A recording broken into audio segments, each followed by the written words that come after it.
As I sailed across the storm-tossed and bitterly cold trackless sea to the islands of Ruatham, I was reminded of another vast but very different, fantastic expanse of water, like nothing to be found anywhere on the world of Toril.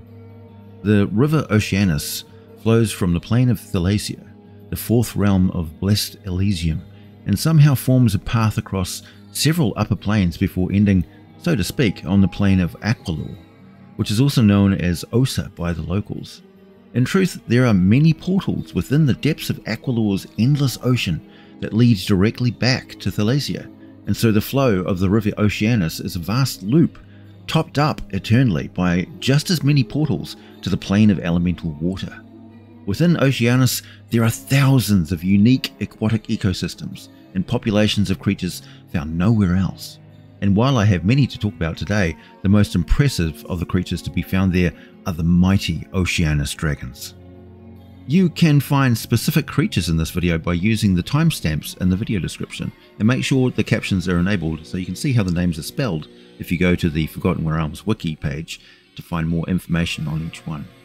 My first introduction to the vast river Oceanus was a chance encounter with a spectacular vessel that cruised along the steep cliff on which Candlekeep looms, and I was at the window of my study, enjoying a break from my writing, watching Macrotaxel, my pseudo-dragon friend, hunting spring swallows, without much luck, but his flying sure was impressive. I saw a flash of rainbow light reflected off a sail that looked like a giant dragonfly wing, and a hull of smooth pearl shell cutting through the waves with barely a ripple in its wake. I dropped everything and reached for a scroll immediately, tossing papers from my shelves and unfurling them, quickly judging the distance and reading the spell that vanished from the page. With one step and a cloud of fog, I emerged just above the deck of an otherworldly sailing vessel. I immediately tumbled across it to crash heavily into some netting and a stack of crates and cages full of crabs, crayfish, shrimp, and other sea creatures that these explorers had been collecting. Thankfully, nothing on me or among their treasure had been broken, and I accepted the hand of one of the crew as I got to my feet. I was looking into the eyes of an Eladrin of the type called the Noviere, native to the endless seas of Osa in Arborea, and cousins to the celestial elves of Arvandor. She was thin and graceful, with light greenish skin, dark blue hair, and eyes that reminded me of the most impressive pearl I'd ever seen. She was just under 5 feet tall and wore a simple garment that fit her tightly, along with a shawl made of the feathers of seabirds. Her grip was quite strong, and I noticed that she had delicate webbed fingers, and her skin glowed very softly. It was hard to notice in the sunlight, but she would have been quite spectacular to be seen under the waves. As it turned out, I was more than welcome and soon had the rapt attention of the 10 Noviere aboard, who were indeed on a mission of exploration and peppered me with 1,000 questions that I was, of course, more than happy to answer. They fed me delicious raw fish and a selection of seaweed salads, steamed clams, and some very salty beverages that didn't much agree with me, but were safe for most to drink. They are quite sociable for Eladrin, and I ended up staying with them for quite a few months, without any sign of overstepping my welcome. In fact, by the end, I felt quite a part of the crew, and had seen some of the most remarkable places in the multiverse. The voyage of the Gwelshun was led by Elder Tibara, who informed me he was over 400 years old, though to me he looked no older than his mid-40s. With the Noviere, you can tell their age more by the delicate blue freckles that accumulate over the centuries rather than by looking for grey hair and wrinkles, which they generally don't get. Some of the respect they showed me was because to them, I looked quite old. It was thanks to the naturally divine abilities of the Noviere that I was able to breathe water while I was with them, and they gave me a pearl that allowed me to withstand the ordeal of diving down into extremely deep water, though for them, they transformed effortlessly into golden dolphins composed of nothing but water and magic. It was sheer good fortune that I'd spotted them when I had, as normally they would keep their presence hidden, if ever on the primaterial plane. I think some pesky Sahuagin for the fact that I saw them at all, as they dropped the enchantment briefly to bamboozle the aquatic raiders using illusions and enchantment magic, avoiding any bloodshed altogether. After crossing back to the celestial dimensions just south of Flamstirred Island on the Moonshades, we visited several other planes of existence. Unfortunately, the details of those are sworn to secrecy. Our journey took an unexpected turn when we entered the plain of Brooks, the twilight second layer of the Beastlands, the happy hunting grounds. Here, the sun hung eternally on the horizon, casting a perpetual twilight over the land. The trees grew slanted, pointed towards the dim red orb of the sun, while a half-moon hung low on the opposite side of the sky. The mist and fog that perpetually shrouded the ground gave the place an eerie, otherworldly beauty. Brooks, known for its abundance of creeks and streams, eventually leads its waters into the river Oceanus. It was a serene and hauntingly beautiful place, filled with the sounds of nature and the rustling of leaves. The Noviere Eladrin, ever graceful and calm, navigated our vessel through these waters with an ease that belied the danger lurking below the surface. The serenity of our voyage was shattered when the song sharks, sleek and agile creatures known for their melodious calls, dove suddenly beneath the waves. Following them were the Nereids, ethereal aquatic Fey, their transparent bodies darting gracefully through the water. Their sudden disappearance beneath our ship was a sign of trouble. A massive shadow loomed from the depths, a dark mass rising rapidly towards the surface. The water around us began to churn, and a plume of sea creatures, fish and turtles with fin-like wings, burst forth, desperately escaping the approaching behemoth. Then, with a thunderous roar, the head of a titanic Oceanus dragon broke the surface. Selvelsalon, a creature of unimaginable size and power, towered over our vessel. His body, resembling a giant winged eel, shimmered with a mother-of-pearl brilliance. The translucent dorsal fin and brilliantly coloured wings caught the dim light of Brooks, creating a dazzling spectacle that would have been breathtaking if it weren't so terrifying. The force of his emergence sent a towering wave crashing against the side of our ship, rocking it violently and sending a cascade of water raining down on us. The Noviere Eladrin clung to the rigging and to each other, their usually composed expressions replaced with ones of fear and awe. For a moment, we were all small, insignificant specks compared to the awesome dragon before us. Selvelsalon, his head 5 times the size of our ship, swept a gaze over us with great blue eyes. As his nostrils flared, releasing a plume of steam, the sound that followed was surprisingly gentle, a chuckle almost. It was as if our stunned expressions amused the great dragon. "Travellers from far and wide," his voice boomed, resonating through the water and air alike. "What brings you to the domain of Selvelsalon?" We explained our mission of exploration and our desire to learn and experience the wonders of the multiverse. Selvelsalon listened, his expression inscrutable. Then he spoke of the Library of All Knowledge, a legendary repository of wisdom and lore located within the realms of Brooks. "The library you seek is indeed within these lands," he said, "but access to it comes at a cost. To enter its hallowed halls, one must relinquish their mortal form forever, and only then can the knowledge within be fully grasped." His words were a revelation, tantalizing yet daunting prospect. The Library of Knowledge was a place I had only heard whispers of, a repository of infinite wisdom and secrets. The thought of gaining access to such a place was thrilling and terrifying. As the weight of his words settled over us, Selvelsalon offered a final piece of advice. "Seek not the answers, but the journey toward them. Knowledge is a treasure, but wisdom is the path to understanding." With that, the mighty dragon submerged once more into the Oceanus depths, leaving us much to ponder as we continued our journey through the mist-shrouded plain of Brooks. Selvelsalon is an ancient Oceanus dragon, a gargantuan being of immense power and benevolence. His sheer size is awe-inspiring, towering over our vessel like a living mountain of scales and muscle. His natural armor is incredibly tough, granting him an armor class of 20 and making him nearly impervious to all but the mightiest attacks. With a vast pool of vitality, he hosts 411 hit points, ensuring he can endure even the fiercest of battles. His physical prowess is unparalleled.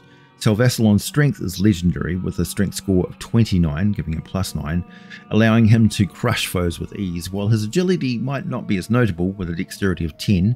His resilience and fortitude are exceptional, reflected in a constitution of 27, giving him +8. His intellect and wisdom scores of 16, of giving a +3, and 17, +3 respectively, speak to his centuries of experience and his natural role as a guardian and sage. His charisma, also 16, ensures he commands respect and attention wherever he goes. In combat, Selvelsalon is a force of nature. He is capable of both flight and underwater movement with flying speed of 80 feet and a swimming speed of 90 feet, in addition to a ground speed of 20 feet. This versatility allows him to dominate in various environments while patrolling the river's depths or soaring above the waves. Selvelsalon's senses are equally impressive. He has blind sight out to 60 feet and dark vision to 120 feet, making it nearly impossible to surprise him. His passive perception is a keen 21, further emphasizing his role as an ever-watchful protector. His ability to communicate is enhanced by his knowledge of multiple languages, including Aquan, Celestian, and Draconic. One of the most remarkable aspects of Selvelsalon is his spellcasting prowess. His innate spellcasting ability, driven by his charisma of DC 19, allows him to cast spells without the need for material components, and at will he can detect good and evil, focusing solely on detecting evil. Thrice daily he can control water, use blinding smite, and water breathing. Once per day he can control winds, dispel good and evil, and cast divine word. In battle, Selvelsalon employs a variety of devastating attacks. He can use his frightful presence to instill fear in his foes, forcing them to succeed on a DC 19 wisdom saving throw or become frightened. His multi-attack allows him to use his frightful presence and follow up with a powerful bite and 2 claw attacks. His bite attack is +17 to hit and a reach of 15 feet. Deals 20 or 2d10 plus 9 piercing damage, and each claw attack, also with a +17 to hit and a reach of 10 feet, delivers 16 or 2d6 plus 9 slashing damage. His tail attack, reaching 20 feet, deals 18 or 2d8 plus 9 bludgeoning damage. One of Selvelsalon's most fearsome abilities is his breath weapons, which can take one of 2 forms and recharges on a roll of 5 or 6. His lightning breath is a 120-foot line that is 10 feet wide, requires a DC 24 dexterity saving throw, dealing 112 or 25d8 lightning damage on a failed save, half as much damage on a successful one. Alternatively, his tranquility gas breath is a 90-foot cone and forces those within it to make a DC 24 charisma saving throw or become charmed, unwilling to harm any creature. Selvelsalon also possesses legendary actions, allowing him to take up to 3 actions at the end of another creature's turn.